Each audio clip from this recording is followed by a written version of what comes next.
अस्सलाम वालेकुम dear students, मैं हूँ गुलाम रसूल। हम आज की वीडियो में बात करेंगे BS business accounting and finance. BS business accounting and finance के एलिजिबिलिटी क्राइटेरिया से लेके हम इसके स्कोप, इसके सैलरी पैकेज तक बात करेंगे। जिसमें सबसे पहले अगर हम डिस्कस करें BS business accounting and finance का एलिजिबिलिटी क्राइटेरिया, अब जिसमें BS business accounting and finance में एडमिशन लेने के लिए आपका इंटरमीडिएट होना ज़रूरी है। आपका इंटरमीडिएट रखा किसी भी डिसिप्लिन में हो, आपने चाहे एफएससी प्री मेडिकल की है, एफएससी प्री इंजीनियरिंग की है, आईसीएस है, आईकॉम है, डीकॉम है, एफए है, एफआईटी है, ए लेवल है या इसके इक्वल आपकी तालीम है, आप BS business accounting and finance में एडमिशन के लिए एलिजिबल हैं। अतः कि इसमें ज़्यादा वो स्टूडेंट्स मूव करते थे जिनका तालीमी बैकग्राउंड कॉमर्स के साथ या मैथमेटिक्स के साथ है, लेकिन अब ये ज़रूरी नहीं है, जस्ट इंटरमीडिएट रिक्वायर किया जाता है, आप BS business accounting and finance के लिए एलिजिबल है। लेकिन बाज़ इदारे ऐसे हो सकते हैं जो उन स्टूडेंट्स को अहमियत ज़्यादा दे जिनका तालीमी बैकग्राउंड कॉमर्स या मैथ के साथ है। और अगर हम इसके सेकंड नंबर पे इसके ड्यूरेशन की बात करें तो BS business accounting and finance कौन सा है, ये 4 साल डिग्री प्रोग्राम है। इसके 8 सेमेस्टर होते हैं और हर सेमेस्टर का दौरानिया 6 माह है। मीन्स एक साल में आपने 2 सेमेस्टर क्लियर करने होते हैं और इसी तरह 4 साल में आपके 8 सेमेस्टर होंगे तो आपकी 16 ईयर एजुकेशन जो सी है वो BS business accounting and finance में कंप्लीट हो जाएगी। अब बात आ जाती है इसके मेरिट की। तो डियर स्टूडेंट्स, गवर्नमेंट सेक्टर में जो मेरिट होता है वो स्टूडेंट की तादाद को मद्देनजर रखते हुए किस कदर स्टूडेंट ज़्यादा डिग्री में इन हो रहे हैं तो उस कदर मेरिट होगा। अगर स्टूडेंट के इंटरमीडिएट में नंबर ज़्यादा हैं, नंबर ऑफ सीट्स कम हैं और वो तादाद में ज़्यादा इन हो रहे हैं तो जाहिर सी बात है मेरिट ज़्यादा होगा। अगर मिनिमम टू मैक्सिमम की बात करें तो 70% से लेके 80% प्लस पे मेरिट रहता है।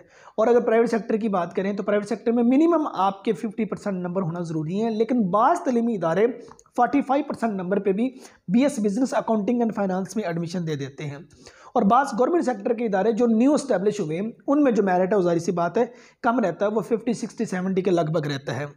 अब हम बात करते हैं इसके फ़ी पैकेजेस की। डियर गवर्नमेंट सेक्टर में सैलरी पैक जो फ़ी पैकेज है वो 30,000 से लेकर 60,000 तक, मीन्स 30,000 से लेकर 60,000 तक, ये डिपेंड करता है मुख्तलिफ एरिया वाइज। ठीक है, हर यूनिवर्सिटी का जो फ़ी पैकेज है वो अपना एक सेपरेट से है। मिनिमम 30 और मैक्सिमम की बात करूँ वो 60, इसके दरमियान में रहेगा, इससे ज़्यादा और कम नहीं हो सकता। ठीक है, और सेकंड नंबर पे प्राइवेट सेक्टर की बात करें तो मिनिमम 70-80,000 और मैक्सिमम की बात करें वो 1 लाख प्लस भी आपसे एक सेमेस्टर का चार्ज कर सकते हैं। अब हम बात करते हैं एम्प्लॉयमेंट एरिया की। मीन्स वो कौन कौन सा एरिया आ जाता है जिसमें BS business accounting and finance कर लेने के बाद जॉब्स ऑफर होती हैं। स्टूडेंट्स देखें, बिजनेस अकाउंटिंग फाइनेंस 3 चीज़ें। बिजनेस जिन जिन जगहों पे बिजनेस किया जा रहा है उन तमाम जगहों पे जॉब्स ऑफर हैं, नंबर 1। नंबर 2 पे अकाउंटिंग की बात की, मतलब कि वो कौन सा एरिया, वो कौन सा इदारा है जिसको एक अच्छे अकाउंटेंट की ज़रूरत नहीं होती, उन तमाम जगहों पे जॉब्स। तीसरा नंबर फाइनेंस हर गवर्नमेंट सेक्टर है या प्राइवेट सेक्टर है, हर इदारा फाइनेंस पे चल रहा है, उनको एक अच्छे मतलब ऑर्गेनाइजर की ज़रूरत होती है जो फाइनेंस को अच्छा ऑर्गेनाइज कर ले। अगर एरिया की बात करें, पब्लिक और प्राइवेट सेक्टर के जो बैंक हैं वो आ जाते हैं, उनमें जॉब्स ऑफर होते हैं, नंबर 1। नंबर 2 पे आपके पास फाइनेंशियल ऑर्गेनाइजेशन आ जाती हैं जिनमें जॉब्स ऑफर होती हैं। नंबर 3 पे इंपोर्ट एंड एक्सपोर्ट कंपनीज में जॉब्स ऑफर होती हैं। नंबर 4 पे बात करें तो आपकी जो बिजनेस फर्म्स हैं उनके अंदर जॉब्स ऑफर होती हैं। नंबर 5 पे बात करें एजुकेशन डिपार्टमेंट जो सा उसमें जॉब्स ऑफर होती हैं। और नंबर 6 पे 7 पे बात करें तो जो कुछ रिसर्च डिपार्टमेंट हैं वो जॉब्स ऑफर करते हैं। और उसके बाद आपके जो आ जाता है मेडिकल डिपार्टमेंट, इसमें जॉब्स ऑफर होती हैं। मेडिकल डिपार्टमेंट से हट के जुडिशरी डिपार्टमेंट में जॉब्स ऑफर होती हैं, एग्रीकल्चर डिपार्टमेंट में जॉब्स ऑफर होती हैं। हर महकमे में एक अच्छा अकाउंटेंट, एक अच्छा एडिटर, एक अच्छा मतलब कि फाइनेंशियल ऑर्गेनाइजेशन जो है उसकी ज़रूरत होती है। सो इसलिए मतलब कि उन तमाम जगहों पर जॉब्स ऑफर होती हैं। देखो, अगर बैंक की बात करें, बैंक में एक कैशियर की ज़रूरत भी होती है, एक ऑडिटर की ज़रूरत भी होती है, एक अकाउंटेंट की ज़रूरत भी होती है, एक मैनेजर की ज़रूरत भी होती है। तो मतलब कि बैंक में इस डेजिग्नेशन पे आप काम कर सकते हैं।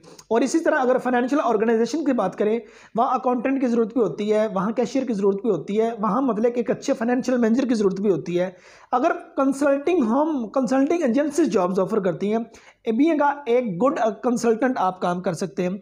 अगर एजुकेशन डिपार्टमेंट की बात करें तो वहाँ अकाउंटेंट के तौर पर आप काम कर सकते हैं, वहाँ आप उस इदारे के प्रिंसिपल वाइस प्रिंसिपल के तौर पर काम कर सकते हैं, आप एक कोऑर्डिनेटर के तौर पर अपनी खिदमात सर अंजाम दे सकते हैं, आप कैशियर के तौर पर काम कर सकते हैं, आप एक लेक्चरर के तौर पर अपनी खिदमात भी सर अंजाम दे सकते हैं, किसी रिसर्च डिपार्टमेंट में आप बीइंग रिसर्चर काम कर सकते हैं। और इसी तरह इंपोर्ट एक्सपोर्ट कंपनीज के अंदर आप एडिटर के तौर पर, आप एक अकाउंटेंट के तौर पर, आप एक मैनेजर के तौर पर, आप एक कैशियर के तौर पर, आप एक प्लानर के तौर पर, आप एक इन्वेस्टर के तौर पर, जितनी बिजनेस फर्म आ जाती हैं उनमें आप एक अच्छे प्लानर के तौर पर काम कर सकते हैं, एक अच्छे मैनेजर के तौर पर काम कर सकते हैं। ठीक है, आपका डेजिग्नेशन अकाउंटेंट के तौर पर हो सकता है, कैशियर का डेजिग्नेशन हो सकता है, मतलब डिफरेंट डेजिग्नेशन आते हैं। आपका जो हर एरिया जिसमें फाइनेंस डिस्कस किया जाता है, एक अकाउंटेंट की ज़रूरत होती है, एक अच्छे मैनेजर की ज़रूरत होती है, उन तमाम इदारों में BS business accounting and finance कर लेने के बाद जॉब्स ऑफर होती हैं। अब बात आ जाती है सैलरी पैकेज की।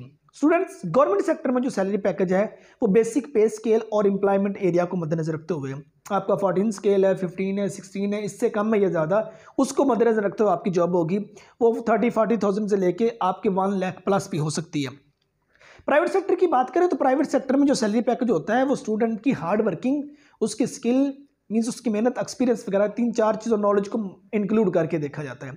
वो एक अच्छा मैनेजर है, वो एक अच्छा अकाउंटेंट है, वो एक अच्छा दूसरा रिसर्चर है, उसका मतलब कि एरिया ऑफ इंटरेस्ट देखा जाएगा, उसको मद्देनजर रखते हुए उसका जो सा होगा प्राइवेट सेक्टर में सैलरी पैकेज होगा। तो प्राइवेट सेक्टर में याद रहे स्टार्ट हमेशा 0 से होता है, वो आपका 15,000 से 20,000 से 25,000 से स्टार्ट हो जाए, लेकिन वक्त गुजरने के साथ साथ आपकी हार्ड वर्किंग जो सी स्टूडेंट्स वो रंग लाती है, उसके साथ साथ आपका जो सैलरी पैकेज है वो इंक्रीज होता जाता है।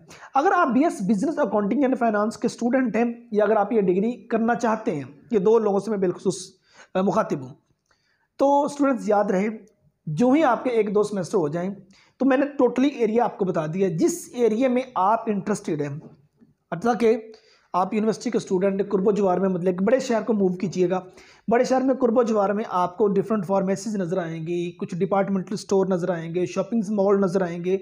अब इन तमाम एक अच्छे अकाउंटेंट की, एक अच्छे कैशियर की, एक अच्छे मैनेजर की ज़रूरत होती है। जिस एरिया में आप इंटरेस्टेड हो उस एरिया में आप काम करना शुरू कर दीजिएगा। टोटल एरिया आपके साथ डिस्कस किया है, उस एरिया में काम करना शुरू कर दीजिएगा। 2-4 घंटे डेली का काम करें। आपको बेनिफिट क्या होगा, जो ही डिग्री प्रोग्राम कंप्लीट करके आप मार्केट में इन होंगे तो आपको टोटली पता चल चुका होगा किस जगह पे हमारी वर्थ है, किस जगह पे हमारी वर्थ नहीं है। स्टूडेंट्स, वो वक्त गुजर गया जब डिग्री कंप्लीट कर लेने के बाद मार्केट में इन होते थे तो हमें हाथों हाथ लिया जाता था, जॉब्स बहुत ज़्यादा मिल जाती थी। अब ऐसे नहीं है, आप तो जस्ट वो स्टूडेंट मतलब आगे निकलेगा जिसने वक्त से पहले मतलब अपने आप को प्लान कर लिया। प्री प्लानर बन जाए, डिग्री कंप्लीट होने से पहले देखिए आप किस जगह पे खड़े हुए हैं, उन चीज़ों को मद्देनजर रखते हुए आप आगे मार्केट में निकलेंगे तो आप एक अच्छा सर्व कर जाएंगे। और उसके बाद देखिए नंबर ऑफ स्टूडेंट ज़्यादा है, नंबर ऑफ जॉब्स कम है, ठीक है ना।